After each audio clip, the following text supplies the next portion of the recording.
Bonjour, Christian Lajoux, vous êtes le président de la Fédération française des industries de santé. Présentez-nous la FEFIS. Bonjour. Alors la FEFIS, la Fédération française des industries de santé, c'est la fédération de 12 organisations professionnelles qui représentent l'ensemble des métiers des industries de santé.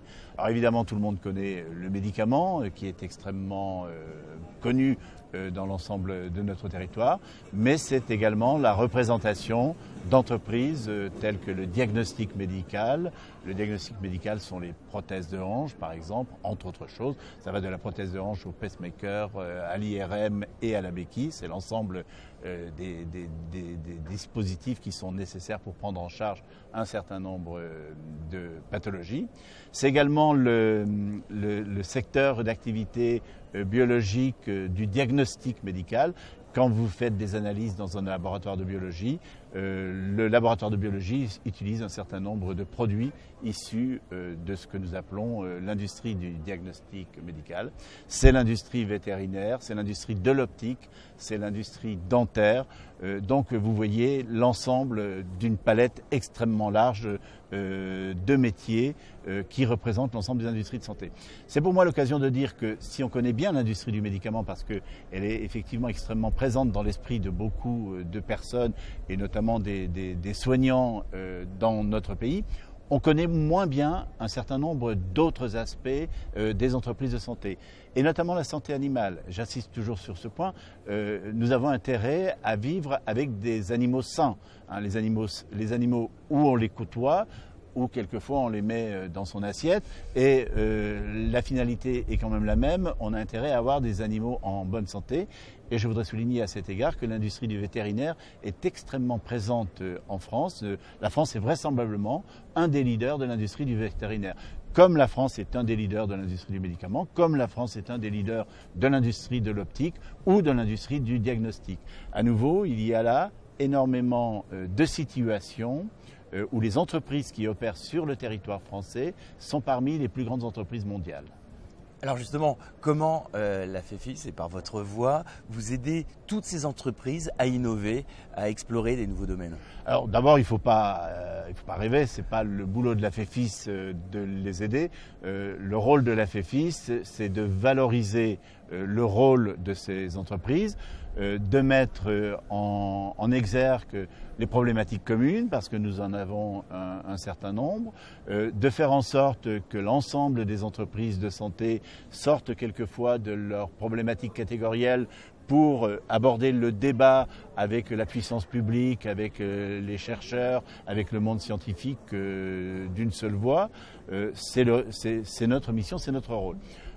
C'est également l'occasion de rappeler en permanence que la France a de nombreux atouts, à la fois en termes de recherche publique, en termes de structures de santé, et également en termes de structures industrielles.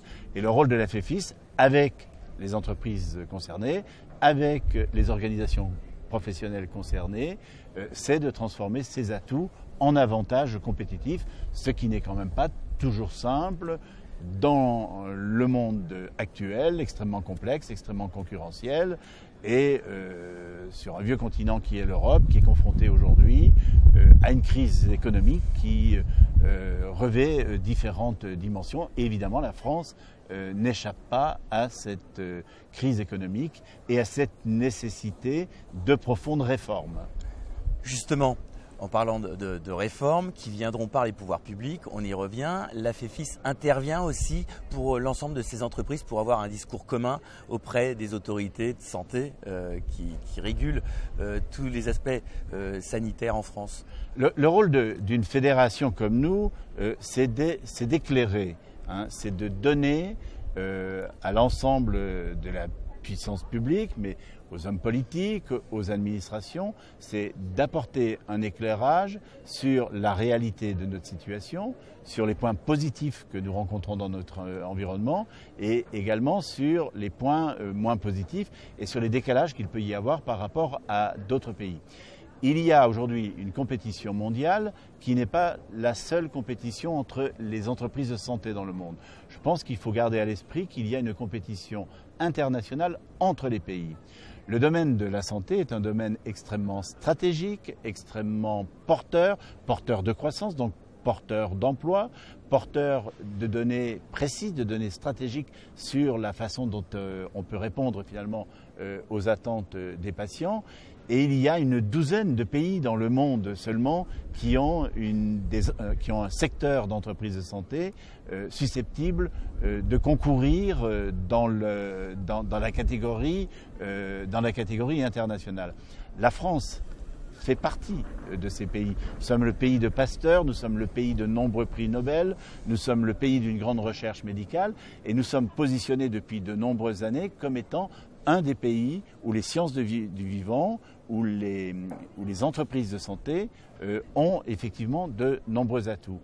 Nous sommes cependant dans la nécessité de constater depuis plusieurs années maintenant que la position de leader que nous avions est en train de s'émousser et que nous perdons du terrain dans la compétition internationale. Et pour une raison simple, c'est que nous avons un certain nombre de difficultés à réaliser les réformes qui s'imposent. Alors, quelle est votre demande au fond pour que ces réformes enfin soient viables? Les demandes sont assez simples en fait. Il faut du dialogue, je pense que c'est extrêmement important, du dialogue entre la recherche publique, entre les administrations publiques, entre les politiques et nous, du dialogue et voire de la convention, c'est-à-dire de la signature d'accords, c'est le premier point. Qui dit dialogue dit également confiance, c'est-à-dire les entreprises de santé sont dans la nécessité aujourd'hui d'opérer dans un climat de confiance, ce qui malheureusement, et notamment depuis plusieurs années, n'est pas tout à fait le cas. C'est-à-dire il faut laisser ou jeter à la rivière la suspicion qui règne quelquefois sur les entreprises de santé pour effectivement réaliser ce dialogue. Ça, c'est le point extrêmement important. Ensuite, nous avons également besoin de lisibilité, de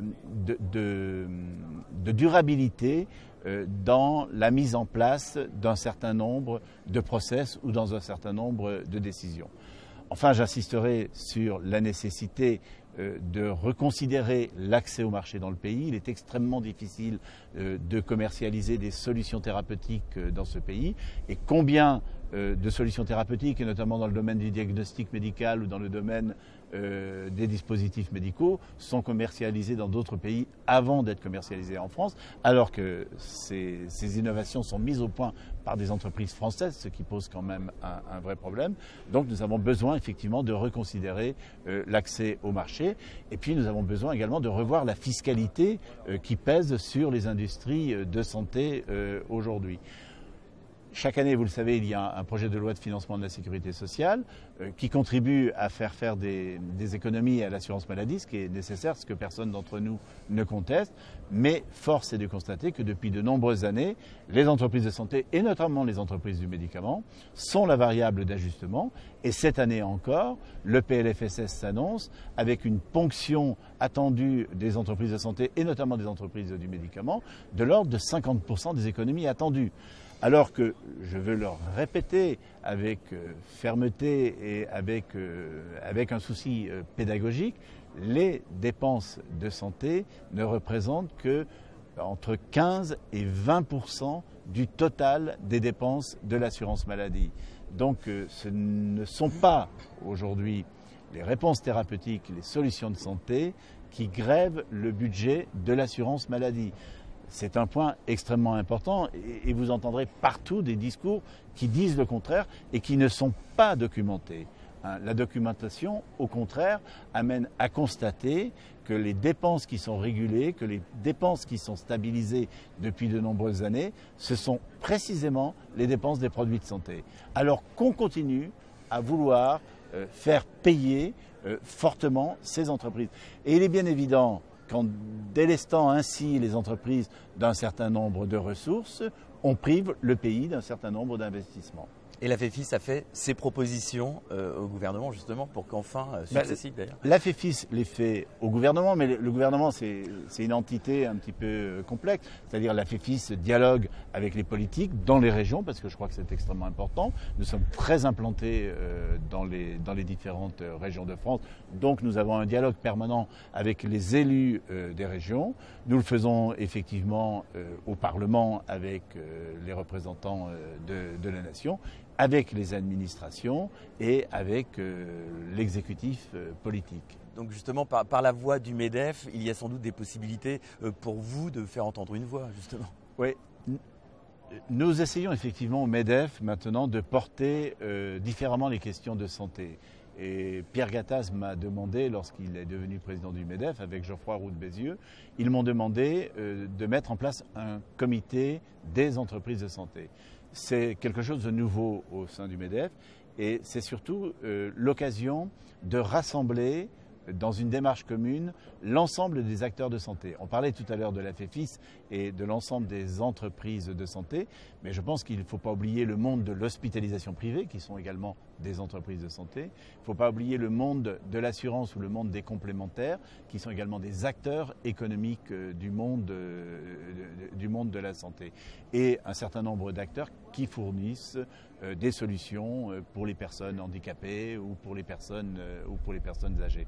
Donc le MEDEF nous donne l'occasion de rassembler l'ensemble de ces composantes et de réfléchir dans une démarche qui ne soit pas une démarche divisante, hein, mais qui soit au contraire une démarche, mettons en commun nos problématiques et essayons de trouver en commun les solutions. Donc le comité de santé, effectivement, que j'anime au MEDEF depuis 1 an maintenant, et dont je dois reconnaître à la fois la qualité des intervenants, la constance et l'assiduité des intervenants, a permis de réaliser un certain nombre de réflexions, enfin de mettre sur le papier un certain nombre de réflexions qui ont pour but précisément d'éclairer les politiques, les administrations sur un certain nombre de solutions qui permettrait à notre pays de mieux se porter dans le domaine de la santé. L'enjeu principal, si vous voulez, c'est de trouver aujourd'hui l'équilibre entre la protection sociale, qui est, on le sait, déficitaire et pour lequel il faut trouver les moyens de retrouver effectivement les équilibres, et le développement d'une véritable industrie de santé.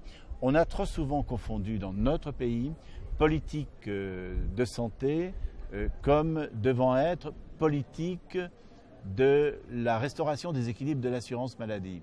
Alors bien sûr, c'est un point nécessaire, mais on ne peut pas réduire une réflexion économique dans le domaine de la santé à la seule nécessité de résoudre les problèmes de la sécurité sociale.